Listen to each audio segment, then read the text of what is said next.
Hey, it's Ivy here, host of Feng Shui-It. Make sure and hit that subscribe button and make sure and definitely give us a like for today. Check out our Facebook page at www.facebook.com/fengshui_TV.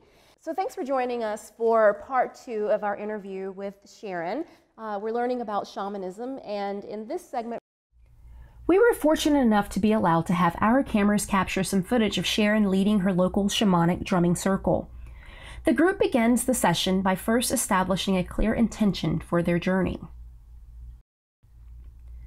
After a short discussion of the topic, Sharon prepares the group to shift from ordinary consciousness into a trance state. Sharon leads the group by pulling up the circle with the drum, followed by an exercise to move the assemblage point to get themselves centered, and they release their energetic debris to be able to connect to a divine space. Once this is done, each person places their body into a relaxed position. The drumming begins again, and each person appears to shift into trance. While in trance, each person individually interacts with their compassionate spirits to gain help for themselves or for others. This may include direct spiritual healing or healing for another person who has requested help. Some journeys provide information for restoring power, while others remove negative energy or provide spiritual guidance. At the end of the shamanic journey, the drumming shifts to a faster beat and the circle appears to return their consciousness to their body. They gently open their eyes and immediately begin writing the details of their journey. Once everyone is done recording their experiences, some people choose to share their experience and insight with the group. One interesting aspect I noticed while observing was that the group's interaction with their spiritual guides appeared to transcend space and time. The time it would have taken to receive this much information from their spiritual guides was far longer than the 10 to 15 minutes the drumming was being played. These phenomena can only be explained and supported by a quantum physics explanation of time. Wow, that was truly an amazing journey. All right. I want to dig deeper into shamanism. I want to ask you about some terms and some things that some of our audience members may have heard and may not truly understand. The first thing I want to talk about is soul retrieval. What is soul retrieval? Because that sounds complicated. Well, that sounds really complicated. What are we retrieving the soul from? Well, let's back up one step before the retrieval and talk about soul loss a little bit. Okay, let's do that. Okay, so because it's really, you kind of, we got to talk about why are you doing this? Right. Soul loss in shamanism is where, as a result, generally of some trauma, part of the soul, in order to survive, splits off and goes into hiding. So this is like a trauma, like from automobile accident, physical abuse. It can be much smaller than that. Really? It can be an extreme embarrassment as a child. Really? Okay. You know, those situations where, oh, I can't handle this, Gotcha. and something splits off and then goes into hiding. Okay. Most of us have had at least this happen to some degree. That one thing that we remember, yes, I remember that. Yeah. I don't want to talk about it, but I remember it. Yeah. That kind of thing. So what the shaman does is, to be honest, in my practice, I'll talk about general and then I'll talk about my practice a little bit. The shaman goes into the other realms to locate that part for the person and convince it to return. Mm-hmm. In my practice, I've found that a lot of times it's a very good idea for the person to have done some extraction work and some powering up work first, for the simple reason that I'll say, look, I don't waste your money. Let's make sure that soul part has a welcoming place to come home to, right, that's cleaned out, that with what you do, you certainly understand the flow of. Then when that part is brought back, whether I go searching in the realms for it or one of my helpers brings it back, which happens pretty frequently, in honesty, when we're clearing things out, and then the parts will start coming back because they've got a welcome home place again, that they feel safe to return again. And that's really what it's all about. As those parts return, the person gets closer and closer to complete wholeness. Right, and that's one of the next questions I was going to have is, what is the extraction method of healing? And that's you kind of touched into that, and that is similar to Feng Shui. It's kind of like, in my practice, it's that room that everyone keeps the door closed, or they walk past it and they go, oh, not today, or that office desk, or that drawer that you just close back up, or that closet. It's the same thing. If it's not welcoming, we avoid it, and you can immediately find out where there's stagnant qi in Feng Shui, because that's the room that you're keeping closed. That's the room no one ever goes into. That's the one the dog even keeps going and going, no way, not today. You're not going in there. I sure as heck aren't going in there. So, yeah, it's the same thing. So, but let's talk about extraction, because you mentioned that, having that clean place to come back to. So, yeah, and it's really, that is classically a big part of what shamans have done and still do throughout the millennium, is go into altered consciousness, get their helping spirits to help them, and sometimes you even you do a merge with them and let them do the seeing with you, and look for those things that don't belong in the physical body of the client. And then, again, you always do it powered up, get those things removed. There's various methods of removing them, and then they are sent to water, through a flame, whatever, to be transmuted. What is shamanic divination?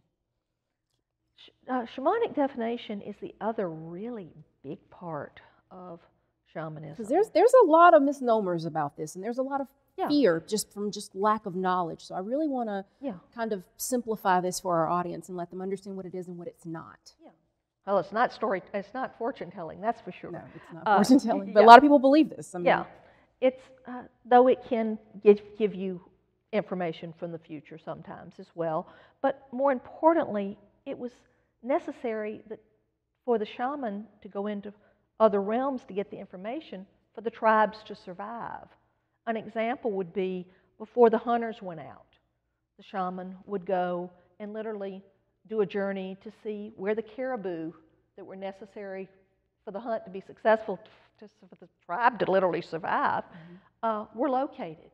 And yet also they would go many times they'd go another step. They would actually do a journey to the spirit of the caribou themselves and say, okay, is there one that is willing to sacrifice themselves for the tribe? Wow. And have that. That's how much of an interaction in the past there was. It's a give and take relationship. Give and take relationship. Everyone knew what their role was. Yeah, and that's why, when you see the Native American peoples always thanking the animal for its life when they went for the hunt, only hunting for that which they absolutely needed, to have and use every single piece of it. Of it, exactly. Absolutely. That's one part of it. Today, it comes into play much more than people would realize. It's like, yes, we're concerned about the term, but it's going and seeking the knowledge and permission.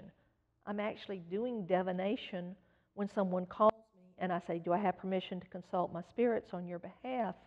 Going in and saying, okay, guys, is this somebody we can help? What do we need to do for this person? That is not really, diagnostic's the wrong word. We have to be very careful about that term, but what do we need to be doing to help this person with spiritual healing and getting the direction. That's really what this is all about. It's learning, and anybody can learn to go to their compassionate helping spirits and ask questions. Now, understand, then you develop your own language with them, because they may speak to you, they may show you a movie, you may have an actual conversation, you may smell something, you may have an emotion from it. They're going to come to you the best way that they feel is going to be the least intrusive for you, but most effective. Exactly. Right? They'll meet us more than halfway. Right. And they're really very compassionate while doing it. I mean, it's very much so. It's very much so. They're giving, as long as you're willing to be open and accepting and kind of humble about it. But it's also nice sometimes to let them kind of come here. There's something in the practices that reappeared many, many times through lots of the cultures called an animal dance. And you literally, that's their turn to come back here, particularly with the animal spirits. A lot of them have been here before. I mean, they refer to this as the pain reality, which kind of tells you something, but they still are willing to come back. So what you do is you turn the drum on and you invite them. And this is where the shape-shifting that you hear about in shamanism tends to come in. because you invite them, you do the drum, you literally say, okay, come on, you can have my body for a little bit, let's dance around the room. And whether it's you're helping spirits or a badger or a rabbit or a deer, elk, turtle, you let them experience here for a little bit as a way of kind of saying thank you for their help and protection and compassion. Absolutely. Now, you mentioned in your own practice, and this is kind of backing up a little bit to your own practice, you teach people to journey and you teach people to become stronger from within in order to work at various areas of their life. But can you train a person to be a shaman, or is this something that they're kind of born with and just discover as they're aging, or are there classes you can take to learn to be a shaman, or how does this whole thing work? I mean, it's kind of one of those any and all of the above. Okay. Okay. Yes, definitely throughout history, people have been both through family lineages, born into it, or some traumatic event, which is kind of like mine with my illness, called to it as you were. And then, but in reality, for a day-to-day practice, really almost anybody can train to do shamanic journeying. Okay. Now, that's not to say they're going to become a shamanic practitioner or a shaman. Sure. Okay? There's a history and a tradition where a person does not typically call themselves a shaman. If you are successful and the spirits choose to work with you and you help people, and miracles occur sometimes, literally, is a phrase that Michael uses, then people may start to call you a shaman. Mm-hmm. That's why you'll hear me say, I'm a shamanic practitioner. Okay. Okay? But again, back to people learning, yes. And that's what the foundation, what I do with there's actually two ways that the foundation has. They train people with something called the Harner Shamanic Counseling Method, which is a one-on-one learning how to journey. Okay. And it's one of the few that uses a little bit of technology, because you literally learn to be in a journey and talking your journey at the same time. So you capture it. Okay. So it's a wonderful process, but that is done one-on-one, because you couldn't have a whole class, workshop of people all talking into microphones at the same time. That's a little tough. So there's also weekend workshops, and everybody with the foundation's work at least starts with the basic, which does teach you how to do journeying, a little bit of divination, and also how to do power animal retrieval. Right, that's pretty amazing. Now, what sort of training did you do in order to be a shamanic counselor? Well, it certainly wasn't one workshop. You didn't just take like an online course and now you can say, pay your $300 and say you've done it. I mean, this is a lot of work. And beyond the classroom work, there's probably a lot of spiritual work that happened that's so far not documented on paper, but that you've probably experienced just in your life. I mean. Absolutely. Absolutely. And again, with all of this, I stay humbly in awe of what I see the spirits do. Yeah, it's pretty amazing. I really do. But in terms of training, the fancy term is I am a gold certificate holder with the foundation, which means I've pretty much taken all of the workshops that they offer, and also the 2-week intensive that they do, and the advanced 3-year program, which literally meets twice a year for 3 years with lots of work in between. Mm-hmm. So no, this was certainly not a one weekend. Right. And I'm also a full Mesa carrier under the Four Winds lineage as well. Oh, wow. So I've gotten that training as well. Okay. So no, that's kind of how I roll. I want to know more than I need to know about something, mm-hmm. and then go forward and teach it, because really that improves you as a teacher. It does. To be able to, if you know the big picture, then it's much easier to simplify and break it down and feed it in the parts. Right, right. How can a practitioner incorporate shamanism into their practice? So if I were a massage therapist, let's just call something that's something easily relatable to, how could I incorporate shamanism into my practice with doing massage therapy? I mean, or any practice, really. Really, once you get the ability to journey down, you can really, get to where you're going very quickly. Mm-hmm. So the answer to that to me would be, first thing off the top of my head would be, okay, when your client comes in, or right before your client comes in, before you walk in that massage room, stop for a minute. Do a short journey. Ask, what areas do you need to emphasize? What areas of this client's body need the most emphasis on? Which is what's going to be better for them. Obviously, you have to honor client's request. Sure. But you literally could go and ask, okay, what do I need to do? So this could be applied really to any area. Yeah. I mean, that's absolutely. Yeah, anything you do, you could really use this to strengthen your practice. The spirits will give us information as long as we ask. But the key is we always have the right to turn it on or off. Right. We have free will. They have to wait for us to ask. So that kind of bridges me into my next question with you. So being not only a practitioner, but an educator of this, do you ever reach burnout? What's your burnout like? Or when's your point that you have to say, I need a little bit of quiet time. I don't want to think, I don't want to try, I just want to lay here and rest. Is there ever a time that you feel completely overwhelmed, or not necessarily overwhelmed, but just the time that you go, okay, can you turn this off? Oh, well, I'll shorten it to make it quick. Yes, the short answer is you can definitely turn it off. Okay. Now, understand, I'm also a stone sculptor. Right. So if I need to work my frustrations out, I can always go beat on a rock. That's right. Talk about grounding yourself, right? Exactly. And I will literally say to people when they call me, consult as a client, I said, look, whether you work with me or not, I don't get hung up on that. But please, whoever you choose to work with, if you're working with a shamanic person, make sure they operate fully in both realms. They're very much operating here, and they also can operate in the spirit realms. They're not off in la-la land all the time. Right. Okay?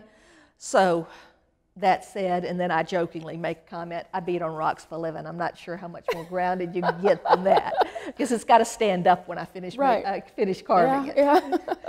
But, that's just really a large part of it. The other part of it is, most of the time, you develop a relationship with your spirits. You set the boundaries. My guys know that they're not to give me information about somebody unless I have that person's permission, or it's in for my safety. Right. Then same thing. But occasionally they'll get overexcited about something. They really, really I never had it happen. It was like I had a good buzz on. I was getting ready to go teach down in Beaufort last July, and all of a sudden I couldn't focus, and it was going on, and I stopped and said, what is this? And I realized that they were just overjoyed and excited that they were going to have some other people that wanted to learn to communicate with them. Right. And so I said, okay, fine, guys, have your fun. And literally went about my way and forgot a few things in the process because they weren't letting me focus, but that's okay. It all worked out. But got on the road, and the traffic was bad, and I had to say, guys, I appreciate you being here. I appreciate your attention and protection, but I've got to focus. Light switch. Flip it off. Flip it off. They let me turn loose. I was focused and all the way back. So you're always in control is the biggest message that I think we have with this, is that you're the one that's still in control, and that they pretty much, there's rules to this thing, to the spiritual world, and they follow the rules very well. Only us, those of us here on earth don't like to follow rules very much, but the spiritual world is pretty receptive they're extremely receptive to what the rules are. And that's part of what you're teaching when people come to learn, that gratitude and respect in the spirit world go a heck of a long way. And saying, not demanding, letting the ego go and saying, hey, I would really appreciate the help. Can you help me? Give me some information on this. Those types of approaches usually work much better. Right. So what kind of backgrounds do your students have? Because you're all over the place teaching this information in South Carolina, right? That's a pretty large area of very differing people. South Carolina is a small state, but the areas of our state are very, very diverse, from the mountain communities to the coastal communities. So what kind of backgrounds do you have as students that are seeking this knowledge? It runs the gamut. Okay. Certainly I have counselors come that are wanting additional information to be able to help their clients. again, that I have to teach them the permission issue with that. Thing like the example I gave you with the massage therapist, the key is, you know, asking what do I need to know. But in terms of students, I mean, I've had the gamut from ministers coming, medical practitioners of varying sort, massage therapists and physical therapists. I've had nurses come. I've had teachers come. I've had college professors come. I mean, it really, and then, you know, just young people that are realizing, oh, there's more to this than I thought. The eye, right. I mean, I do have an 18-year-old limit. Oh, wow. I mean, they've got to be adults. Sure. But it really does run the gamut. Now, it does tend to be older sometimes. And by older, I mean over 35, because people are usually pretty busy with their other parts of their lives before then. Right. But it's anyone who really wants to open up and focus and gain access to much more information than they really have in the regular world. Right. Okay. Well, thank you so much for coming and talking with us today and teaching us about shamanism. If you have any questions for Sharon, her contact information will be listed on our website at fengshuiit.com. Thanks for joining us today, and that's it for now.